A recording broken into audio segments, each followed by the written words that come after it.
Good morning, children. Good morning. Good morning. Good morning, beta. All of you, good morning. Good morning, ma'am. Good morning. A very very good morning. Good morning. हाँ चलिए सभी बच्चे moral add की book नैतिक शिक्षा की किताब निकाल लीजिए। आज हम लोगों को Yes, ma'am. निकालिए। मोरल एड पढ़ना है। मोरल एड में आज हम लोग चैप्टर 7 राष्ट्रभाषा हिंदी पढ़ेंगे। पिछले क्लास में हम लोगों ने क्या पढ़ा था? संस्कृत भाषा। पिछले क्लास में हम लोगों ने संस्कृत भाषा पढ़ा था और आज हम लोग राष्ट्रभाषा हिंदी पढ़ेंगे। चलिए बेटा सारे बच्चे निकाल लीजिए। See page number 23, turn page number 23, chapter 7 राष्ट्रभाषा हिंदी। तो इस चैप्टर में राष्ट्रभाषा हिंदी हमारे देश की भाषा जो है, हम राष्ट्र की क्या भाषा है? हिंदी है। तो बताया गया है कि किसी राष्ट्र, किसी देश के समस्त देशवासियों में सच्चा प्रेम, एकता और संगठन, किसी भी राष्ट्र और देश में के लोगों में आपस में सच्चा प्रेम, एकता और संगठन होने के लिए एक राष्ट्रभाषा का होना अनिवार्य है। जहाँ एक लोग एक दूसरे की बात नहीं समझ पाएंगे, एक दूसरे की भाषा नहीं समझ पाएंगे, तो वहाँ आपस में प्रेम और एकता संभव नहीं है। तो इसीलिए हमारे भारत की संविधान में 14 सितंबर 1949 को, है ना, निश्चय किया गया कि भारत की राजभाषा हिंदी होनी चाहिए और इसकी लिपि देवनागरी होनी चाहिए। 14 सितंबर 1949 ईस्वी में हमारे भारतीय संविधान में यह निश्चित किया गया कि हमारी राज्य भाषा हिंदी होनी चाहिए और इसकी लिपि देवनागरी होनी चाहिए। तो फिर इस पे जोर दिया गया कि कौन सी हिंदी को अपनाना चाहिए, संस्कृतनिष्ठ हिंदी या हिंदुस्तानी रूप को, किस रूप के हिंदी को अपनाना चाहिए। तो राशि जो टंडन थे, पुरुषोत्तम दास टंडन, वे संस्कृतनिष्ठ हिंदी पर जोर दे रहे थे और हमारे जवाहरलाल नेहरू जो थे वे हिंदुस्तानी के पक्ष में थे। लेकिन अंत में जब मतदान हुआ, वोट हुआ, तो उसमें संस्कृतनिष्ठ रूप जो था हिंदी का वो एक मत से पारित हुआ। आइए बेटा इस चैप्टर को हम पढ़ेंगे। तो ठीक है, इस चैप्टर को कौन रीडिंग डालेगा? जिसका मैं बोलूँगी, ठीक है। अपराजिता। इसके बाद में आपको बेटा अभी अपराजिता, चलिए बेटा पढ़िए, तो रीडिंग डालिए शुरू से। राष्ट्रभाषा हिंदी किसी राष्ट्र के समस्त देशवासियों में सच्चा प्रेम, संगठन और एकता की भावना को भरने के लिए एक राष्ट्रभाषा का होना आवश्यक है। इस बात से कोई बुद्धिमान इनकार नहीं कर सकता। जहाँ लोग एक दूसरे की बात को समझ नहीं सकते, वहाँ उनमें परस्पर प्रेम और सहयोग की भावना उत्पन्न होना असंभव है।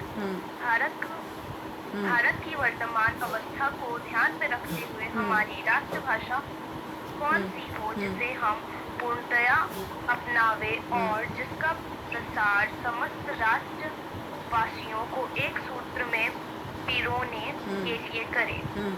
इस नियम पर भारत की संविधान सभा में गंभीरता पूर्वक विचार किया गया। अंत में 14 सितंबर 1999 को यह निश्चय किया गया कि भारत संघ की राजभाषा हिंदी और लिपि देवनागरी हो। भारत के संविधान निर्माण काल में देश के सभी नेताओं की सर्वसम्मति से हिंदी को भारत की राष्ट्रभाषा स्वीकार किया गया था। सभी इस पक्ष पर एकमत थे कि अंग्रेजी यहाँ की राष्ट्रभाषा नहीं हो सकती। एक मिनट बेटा, अब एक मिनट। आयुष रतन पढ़िए तो बेटा, इसके पश्चात पढ़िए तो। इसके पश्चात प्रश्न उठा कि हिंदी के किस रूप को राष्ट्रभाषा के रूप में स्वीकार किया जाए, संस्कृतनिष्ठ रूप को या हिंदुस्तानी रूप को। राजर्षि पुरुषोत्तम दास टंडन संस्कृत निष्ठ हिंदी के पक्ष में थे हाँ। और पंडित जवाहरलाल नेहरू हिंदुस्तानी के पक्ष में थे। कोई निर्णय न हो पाने की स्थिति में मतदान हुआ। हिंदी का संस्कृत निष्ठ रूप एकमत से विजयी हुआ। यह एक मत हाँ ये मुसाफिर का था जिन्होंने अपना हाथ बाद में खड़ा किया था। इस एकमत को कुछ साल बाद पराजित महारथियों ने इस रूप में प्रचारित किया कि हिंदी तो एकमत से जीती थी, यहाँ की राष्ट्रभाषा अंग्रेजी बनती यदि ज्ञानी गुरुमुख सिंह जी हिंदी के पक्ष में अपना मत न देते। जबकि तथ्य यह है कि राष्ट्रभाषा हिंदी या अंग्रेजी बने ऐसा कोई विवाद था ही नहीं, वरना इस संबंध में मतदान ही हुआ था। राजर्षि टंडन अंग्रेजी को 15 वर्ष की छूट दिए जाने के पक्ष में नहीं थे। उन दिनों कांग्रेस पर उनकी पकड़ भी नेहरू जी से अधिक थी। नेहरू जी 10 वर्ष अंग्रेजी बनी रहने का हट करने लगे। जब टंडन जी 10 से मत न हो रहे, ऐसे में बालकृष्ण शर्मा, नवीन तथा सेठ गोविंद दास ने टंडन जी के चरण पकड़ लिया और पंडित नेहरू के 10 साल अंग्रेजी बने रहने की हट मान लेने की प्रार्थना की और कसम खाकर कहा कि हम 15 साल के बाद अंग्रेजी को और छूट देने देंगे। तब टंडन जी नेहरू की हट मानने को राजी हो गए। अंग्रेजी को 15 साल की छूट दे दी। ये 15 एक मिनट बेटा, अब 1 मिनट, अब दूसरे को बोल रहे हैं। ऋषभ राज पढ़ेंगे बेटा? ऋषभ राज 8B, हाँ पढ़िए बेटा, पढ़िए। ये 15 वर्ष सन 1965 में पूरे होते, किंतु उससे पूर्व राजर्षि टंडन और बालकृष्ण शर्मा नवीन स्वर्गवासी हो गए। गोविंद दास थे।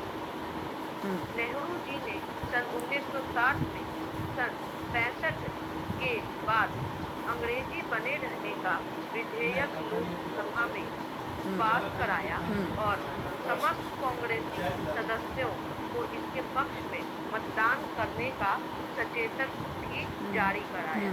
अकेले सेठ गोविंद दास को उनकी प्रतिज्ञा का विचार करके इस सचेतक से छूट दी गई। सेठ गोविंद दास ने इस विधेयक का डटकर विरोध किया था, लेकिन हुआ वही जिसकी आशंका राजर्षि टंडन को। वास्तव में हिंदी सारे भारत की एकता और अखंडता का प्रतीक है। श्री राहुल सांकृत्यायन ने यह प्रमाण पूर्वक सिद्ध किया कि सारे भारत के मठों, मंदिरों और साधुओं के अखाड़ों का हिसाब किताब, चाहे ये पूर्व के हों या दक्षिण या पश्चिम, हाँ, आज से 2000 साल पहले भी हिंदी में ही चलता था। वह सारे देश की संपर्क भाषा थी। संत सिपाही देशमुख ने दशमेश, हाँ, गुरु गोविंद सिंह, हाँ पढ़िए। सारे देश की स्वतंत्रता एवं अखंडता का स्वप्न संजोए हुए थे। वे इसी निमित्त शिवाजी के पुत्र संभाजी से मिलने दक्षिण गए थे। गुरु जी ने खालसा पंथ में दीक्षित होने वाले अपने अनुयायियों को जो जयघोष प्रदान किया था, वह सारे देश के विचार से हिंदी में और आज हिंदी में हाँ पढ़िए बेटा, पढ़िए पढ़िए।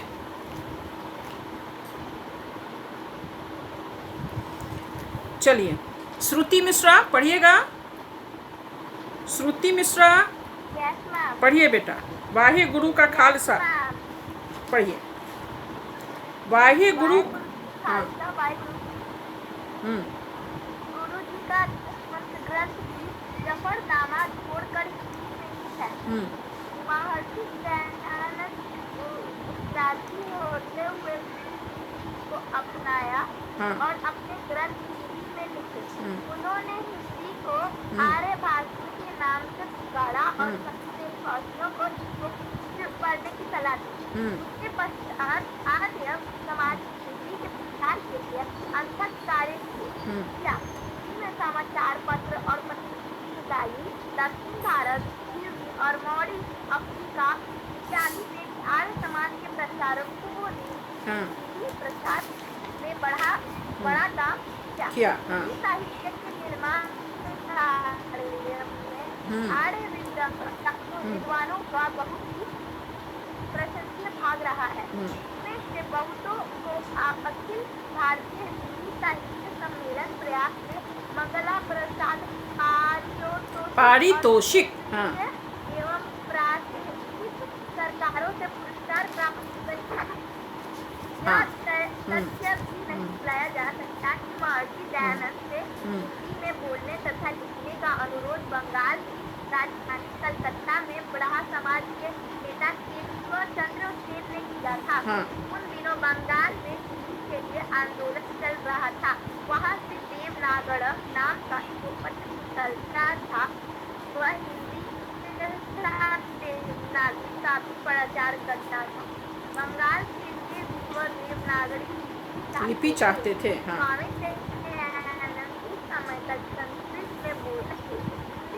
एक क्षेत्र की भाषा न होकर समूचे देश की भाषा है। यदि हम चाहते हैं कि संसद में समूचे राष्ट्र की भावनाएं व्यक्त हो, हमारा लोकतंत्र भूखा न रहे, हम दूसरे देशों की ज्ञान की मिशन को ही सब कुछ न। एक मिनट बेटा। सात्विक सिंह प्रभात, सात्विक पढ़ोगे? Yes ma'am. यहाँ से पढ़िए तो। देश के आज़ाद होने पर बीबीसी लंदन के अधिकारी, पढ़िए। Yes ma'am. देश के आज़ाद होने पर बीबीसी लंदन के अधिकारी गांधी से ऐसा संदेश लेने पहुंचे थे जिसे वे रेडियो पर सुना सके। उन दिनों तक बीबीसी से हिंदी में प्रसारण नहीं होते थे। परिणाम यह हुआ कि गांधी जी ने कोई संदेश नहीं दिया। क्यों? क्योंकि हिंदी में कुछ प्रसारण नहीं होता था। बोलिए। कहकर लौटा दिया। दुनिया को भूल जाना चाहिए कि गांधी अर्थात भारत के अंग्रेजी जानता है। गांधी जी तो कहा करते थे कि यदि मेरे हाथ में देश की बागडोर होती तो आज ही विदेशी भाषा में शिक्षा का दिया जाना बंद कर देता। सारे अध्यापकों को विदेशी भाषाएं अपनाने को मजबूर कर देता। जो आनाकानी करते उन्हें बर्खास्त कर देता। मैं धीरे धीरे बेटा, धीरे धीरे। जाने का इंतजार न करता। एक मिनट सात्विक। अब यहाँ से पढ़िए तो। आज कहने को हिंदी भारत की राष्ट्रभाषा है, किंतु उसे वह स्थान, पढ़िए। आज कहने को हिंदी भारत की राष्ट्रभाषा है, किंतु उसे वह स्थान नहीं मिल पा रहा जिसकी वह अधिकारिणी। हिंदी भारतीयों की भावात्मक अभिव्यक्ति का एकमात्र माध्यम है। इसके अभाव में भारतीयता की अभिव्यक्ति हो ही नहीं सकती। यह भारत की आत्मा है। तो क्या कहा हिंदी में? आज देश के आज़ाद होने पर बीबीसी लंदन के अधिकारी गांधी जी से ऐसा संदेश लेने पहुंचे थे जिसे वे रेडियो पर सुना सकें। उन दिनों तक बीबीसी हिंदी में प्रसारण नहीं होते थे। बीबीसी में किस चीज़ में प्रसारण होते थे? इंग्लिश में होते थे। तो परिणाम यह हुआ कि गांधी जी ने कोई संदेश नहीं दिया, क्योंकि वे नहीं चाहते थे कि अंग्रेजी भाषा वो कोई बोले, है ना। उन्होंने कहा अंग्रेजी जानता, दुनिया को भूल जाना चाहिए कि गांधी अर्थात भारत अंग्रेजी जानता है। गांधी जी तो कहा करते थे कि यदि मेरे हाथ में देश की बागडोर होती तो आज ही विदेशी भाषा में शिक्षा का दिया जाना बंद करा देता। सारे अध्यापकों को स्वदेशी भाषाएं अपनाने को मजबूर कर देता। जो आनाकानी करते उन्हें बर्खास्त कर देता, मतलब हटा देता। मैं पाठ्य पुस्तकों के तैयार किए जाने का इंतज़ार न करता कि जब पाठ्य पुस्तक बनेगा, सिलेबस बनेगा, तब मैं पढ़ाता नहीं। मेरे बस में यदि बागडोर होती, शासन होता, तो मैं आज अंग्रेजी की भाषाएं हटा देता, हिंदी को ले आता और सारे पाठ्यक्रमों में हिंदी लागू कर देता, है ना। इतने पक्षधर थे वे। उस टाइम में बीबीसी में कोई भी संदेश हिंदी में नहीं प्रसारित होता था, इंग्लिश में प्रसारित होता था। तो बीबीसी वालों को बहुत सारे संदेश देने थे, मैसेज देने थे, तो महात्मा गांधी इस पर राजी नहीं हुए। नहीं, क्यों? क्योंकि बीबीसी अंग्रेजी में प्रसारण करता था, हिंदी में प्रसारण नहीं करता था। तो कौन सा हमारे देश में जो है कौन सा हिंदी है? संस्कृतनिष्ठ और हिंदुस्तानी हिंदी। किस भाषा को अपनाया गया संविधान में? जब मतदान हुआ तो संस्कृतनिष्ठ हिंदी को अपनाया गया। और कौन सी लिपि राष्ट्रभाषा के लिए, कौन सी लिपि अपनाई गई? देवनागरी लिपि। हाँ, देवनागरी लिपि। हाँ बेटा, देवनागरी लिपि। तो संस्कृतनिष्ठ हिंदी रूप एक मत से विजय हुआ। तो क्या अब हम लोगों ने देखा, किसी भी राष्ट्र देश के समस्त देशवासियों में एकता, प्रेम, संगठन होने के लिए एक भाषा का होना अनिवार्य है। यदि हम एक दूसरे की भाषा ही नहीं समझेंगे तो आपस में वो प्रेम नहीं उत्पन्न हो पाएगा, वो एकता नहीं हो पाएगी, क्योंकि हम एक दूसरे की बात ही नहीं समझेंगे। जब हम एक दूसरे की बात को समझते हैं, हमारी भाषा एक होगी, तब आपस में हमें प्रेम भी बढ़ेगा, एकता होगी, हम संगठित होकर काम करेंगे। इसी बात को ध्यान में रखकर कब इस राष्ट्रभाषा हिंदी भारत का बना गया संविधान में? 14 सितंबर 1949, है ना, 14 सितंबर 1949 को संविधान में एक मत से पारित हुआ कि भारत की राजभाषा हिंदी होनी चाहिए और इसकी लिपि देवनागरी होनी चाहिए। तो फिर इसमें हुआ कि कौन सी हिंदी अपनाई जाए, संस्कृतनिष्ठ या हिंदुस्तानी? तो राष्ट्रीय टंडन जो थे वो संस्कृतनिष्ठ हिंदी के पक्ष में थे और जवाहरलाल नेहरू हिंदुस्तानी हिंदी के पक्ष में थे। तो फिर जब इस पर नहीं निर्णय हुआ तो इस पर मतदान हुआ, वोटिंग हुआ। तो मतदान में एक मत से विजय हुआ। कौन हुआ? संस्कृतनिष्ठ हिंदी हमारे राष्ट्रभाषा के लिए एक मत से स्वीकार किया गया और इसकी लिपि देवनागरी लिपि स्वीकार की गई। और यह एक मत गुरुमुख सिंह मुसाफिर का था, उन्होंने ही लास्ट में हाथ उठाया था। तो संस्कृतनिष्ठ हिंदी हमारी जीत गई थी। ठीक है, हिंदी तो एक मत से जीती थी। यहाँ क्या है, यहाँ की राष्ट्रभाषा अंग्रेजी बनती यदि ज्ञानी गुरुमुख सिंह जी हिंदी के पक्ष में अपना मत न देते। यदि गुरुमुख सिंह हिंदी के पक्ष में अपना, क्योंकि वही एक लास्ट में उनका हाथ उठा था, तो अब हिंदी की जीत हुई थी और हमारी राष्ट्रभाषा हिंदी हुई थी। चलिए, हिंदी संस्कृतनिष्ठ में संस्कृत से किया। हाँ, आयुष रतन बेटा पहला क्वेश्चन पढ़िए। तो क्या है अभ्यास हम लोग देखें। एक मिनट, राजर्षि, इसको कैसे पढ़ेंगे? राजर्षि टंडन। बेटा हम लोगों ने संस्कृत में पढ़ा भी था ना, अर हो जाता है, रो हलन थट के अर, राज जो ऋषि, राजर्षि। हाँ, तो राज जो ऋषि, तो राजर्षि टंडन पढ़िए। तो पढ़िए, अच्छे से पढ़िए, तो उच्चारण कीजिए। तो राजर्षि टंडन, राजर्षि टंडन। हाँ, अंग्रेजी के लिए 15 वर्ष की छूट देना क्यों नहीं चाहते थे? हाँ ठीक है, इसका जवाब दीजिए। हाँ, कौन? श्रुति, एक मिनट, आयुष रतन श्रुति को बोलने दीजिए। तो पहला क्वेश्चन का आंसर पढ़िए। श्रुति बताइए, राजर्षि टंडन अंग्रेजी में 15 वर्ष की छूट क्यों नहीं देना चाहते थे? राजर्षि टंडन,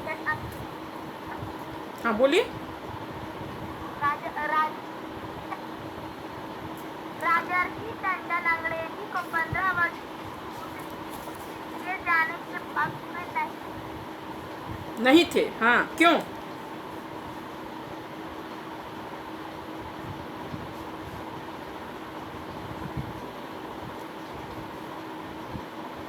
क्यों नहीं देना चाहते थे? कौन बोलेगा? आयुष रतन बोलिए। मैं सात्विक। सात्विक बोलिए। राजर्षि टंडन राजर 15 वर्ष हाँ बोलिए, सात्विक बोलिए बेटा। राजर्षि राजर्षि टंडन जी यह जानते थे कि आजादी के साथ ही हिंदी हमारी राष्ट्रभाषा नहीं बनी तो अंग्रेजी भाषा के पक्षधर इसे कभी भी उचित सम्मान नहीं देंगे। इन्हीं कारणों से वे अंग्रेजी को 15 वर्ष की छूट नहीं देना चाहते। Very good, well done. Rajarshi Tandon अंग्रेजी के लिए 15 वर्ष की छूट इसलिए नहीं देना चाहते थे, वे सोचते थे कि यदि अंग्रेजी को हम छूट दे देंगे तो फिर हमारी राष्ट्रभाषा हिंदी नहीं हो पाएगी। वे नहीं चाहते थे कि देश में अंग्रेजी भाषा का प्रयोग हो। वे अंग्रेजी भाषा किस पेज नंबर में है? ये बेटा पेज नंबर 24 का सेकेंड पैराग्राफ। इसमें फिर आप अपने हिसाब से इसको जैसे पूरा चैप्टर पढ़ने के बाद आप खुद डिसाइड कीजिएगा ना कि राजर्षि टंडन जो थे अंग्रेजी के पक्ष में नहीं थे या गांधी जी भी अंग्रेजी के पक्ष में नहीं थे। नंबर में है 24 पेज नंबर सेकेंड पैराग्राफ में है। और इसको आपको अपने से भी बेटा लिखना होगा अपनी भाषा में कि राजर्षि टंडन क्यों, समझ लीजिए राजर्षि टंडन क्यों नहीं छूट देना चाहते थे। वो सोचते थे कि मैं छूट दूंगा तो फिर हमारी राष्ट्रभाषा हिंदी नहीं हो पाएगी, सब अंग्रेजी बोलने लगेंगे, अंग्रेजी भाषा हो जाएगी चलन में, राष्ट्र की भाषा अंग्रेजी हो जाएगी। तो वो नहीं चाहते थे कि अंग्रेजी भाषा आए, कोई बोले, वे पसंद नहीं करते थे। वे नहीं चाहते थे कि देश में अंग्रेजी भाषा का प्रयोग हो, क्योंकि वे उसके पक्ष में नहीं थे, विरोधी थे। राजर्षि टंडन अंग्रेजी भाषा के विरोधी थे। वे नहीं चाहते थे कि देश में कोई अंग्रेजी बोले या हमारी भाषा अंग्रेजी हो। वे चाहते थे हमारी राष्ट्र की भाषा, राजभाषा हिंदी हो। वे हिंदी के पक्ष में थे। इसलिए वो तो लिखोगे राजर्षि टंडन अंग्रेजी के लिए 15 वर्ष की छूट इसलिए नहीं देना चाहते थे क्योंकि वे नहीं चाहते थे कि कोई अंग्रेजी बोले, अंग्रेजी भाषा का देश में प्रयोग हो। वे चाहते थे कि हिंदी भाषा का प्रयोग हो और हिंदी हमारी राष्ट्रभाषा हो। तो पेज नंबर 24 का सेकेंड पैराग्राफ है और इसमें आप इसको अपने से समझ के लिखिएगा ना कि वो विरोधी थे अंग्रेजी भाषा के। वे नहीं चाहते थे कि अंग्रेजी भाषा का प्रयोग हो, वे चाहते थे हिंदी भाषा का प्रयोग हो। लोग हिंदी भाषा, राष्ट्रभाषा हमारी हिंदी हो। Is it clear? ठीक है बेटा। और सारे बच्चे जब मैं अभी क्वेश्चन आंसर हम लोग डिस्कस करेंगे, सारे बच्चे क्वेश्चन आंसर लिख के मुझे दिखाएंगे, ठीक है। अब देखिए बेटा क्वेश्चन नंबर 2 कौन पढ़ेगा? सात्विक पढ़िए, सात्विक पढ़िए। सात्विक को पढ़ने दो, सात्विक पढ़ो पहले। आज देश में हिंदी को जो स्थान प्राप्त है उसकी समीक्षा करें। हाँ 1 मिनट, इसको आयुष रतन 1 मिनट, हर्षवर्धन जवाब दीजिए। आज देश में हिंदी को जो स्थान प्राप्त है उसकी समीक्षा करें। बोलो बोलो। आज कहने को हिंदी भारत की राष्ट्रभाषा है, तो उसे वह स्थान मिल पा रहा जिसका वह अधिकारी है। हाँ। भारतीयों को भावात्मक अभिव्यक्ति का एकमात्र माध्यम है। इसके अभाव में भारतीयता अभिव्यक्ति हो ही नहीं सकती। यह भारत की आत्मा है। अच्छा, और कोई बोलेंगे? आयुष रतन बोलोगे? आयुष रतन बोलो। आज देश में हिंदी का जो स्थान प्राप्त है उसकी समीक्षा करें। मैम सात्विक बोल रहा है। नहीं, पहले आयुष को बोलने दो। आयुष बोलो। मैम यही बोलना चाहती बोलो एक बार, देखो बोल क्या तुम जान रहे हो। चलो सात्विक बोलो। आज कहने को हिंदी हमारी राष्ट्रभाषा है, किंतु उसे वह स्थान नहीं मिल पा रहा जिसकी वह अधिकारनी है। भारत के मस्तक की हिंदी कही जाने वाली हिंदी भाषा की चमक धूमिल हो गई है। फिर भी वर्तमान सरकार इसे विश्व स्तर पर स्थापित करने में प्रयास में है।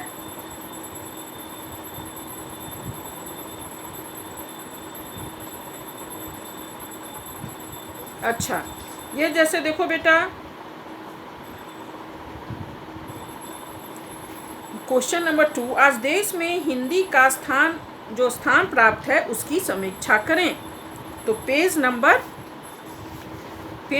26 में लास्ट में है और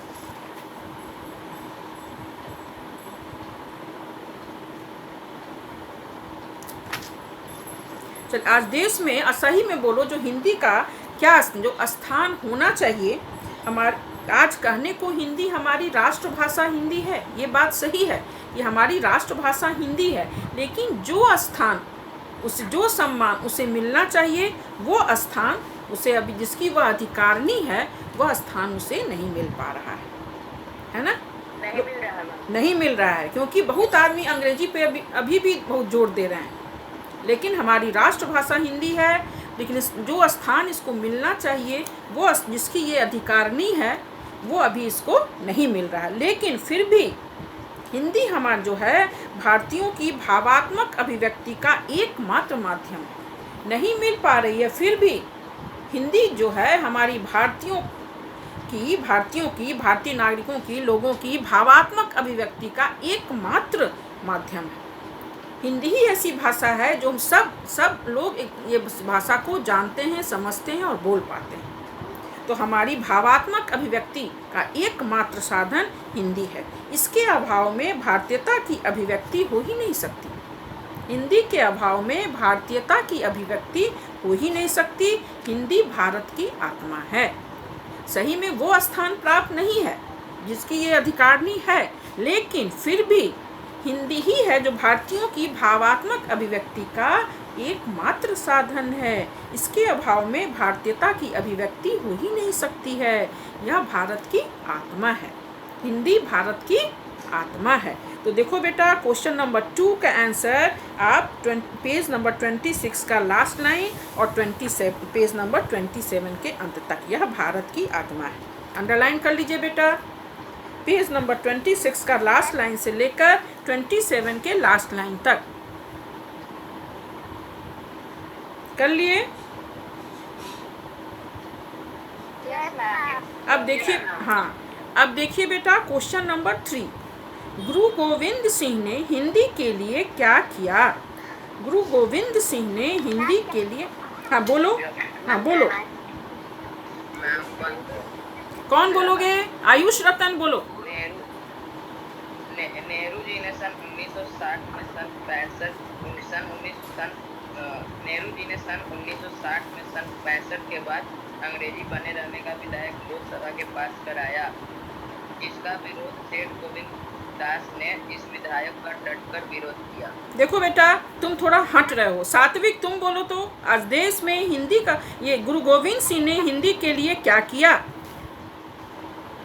गुरु गोविंद सिंह ने हिंदी के उत्थान के लिए पाठशाला खोली, हिंदी का प्रचार प्रसार किया तथा उन्होंने खालसा पंथ का जय घोष हिंदी में दिया।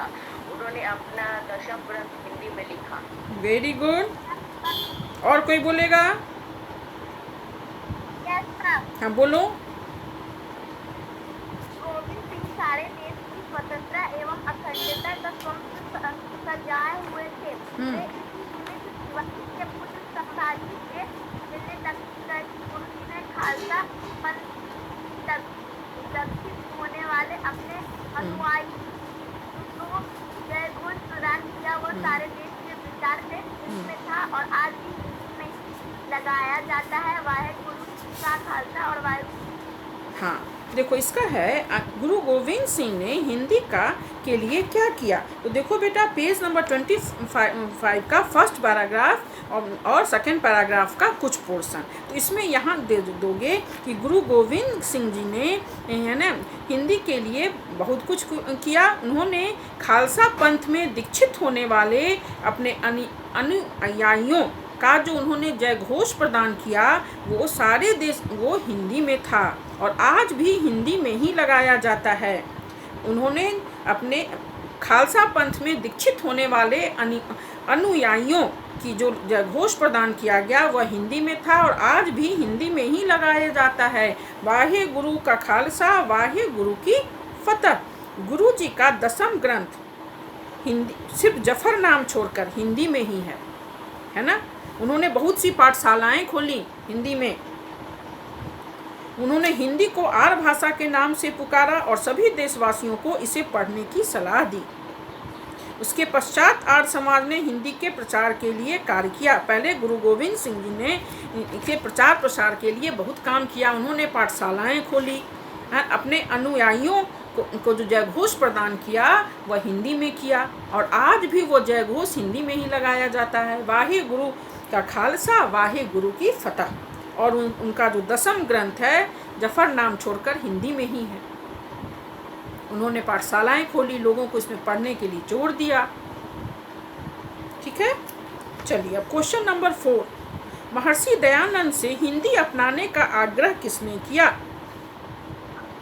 मैं महर्षि दयानंद से हिंदी अपनाने का आग्रह केशव चंद्र सेन ने किया। कौन थे केशव चंद्र?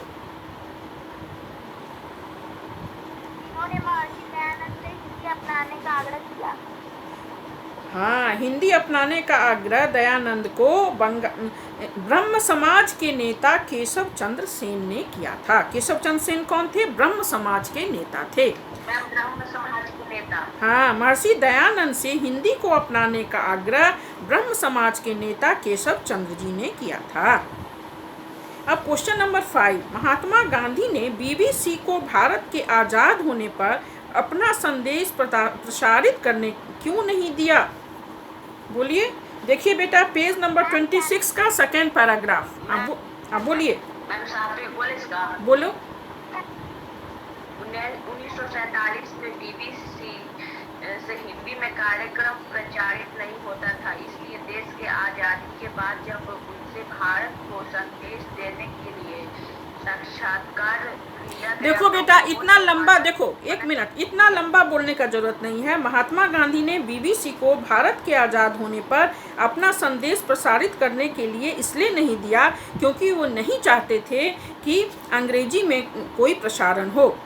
उन दिनों BBC में हिंदी में प्रसारण नहीं होता था, तो गांधी जी ने सोचा कि जो कुछ भी प्रसारण होगा तो अंग्रेजी में होगा, और वो नहीं चाहते थे कि कोई भी प्रसारण अंग्रेजी में हो, क्योंकि वो नहीं चाहते थे कि अंग्रेजी भाषा का कोई प्रयोग करे।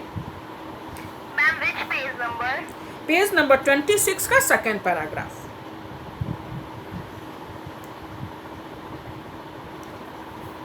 ठीक है, और रिपीट कर दीजिए ना। हाँ, कर देते हैं। महात्मा गांधी ने BBC को भारत के आज़ाद होने पर संदेश प्रसारित करने के लिए इसलिए मना किया गया क्योंकि उस समय BBC में संदेश हिंदी में प्रसारित नहीं होते थे, अंग्रेजी में प्रसारित होते थे, और महात्मा गांधी नहीं चाहते थे कि कोई भी प्रसारण अंग्रेजी में हो या अंग्रेजी भाषा का प्रयोग हो। इसलिए महात्मा गांधी ने BBC को संदेश देने के लिए मना कर दिया। समझ गए? जब हमारा देश आज़ाद हुआ उस समय BBC से प्रसारण हिंदी में नहीं होता था, अंग्रेजी में होता था, तो इसलिए महात्मा गांधी ने BBC को प्रसारण करने के लिए मना कर दिया, क्योंकि वो जानते थे कि BBC प्रसारण करेगा तो अंग्रेजी भाषा का प्रयोग करेगा, और वो नहीं चाहते थे कि अंग्रेजी भाषा का प्रयोग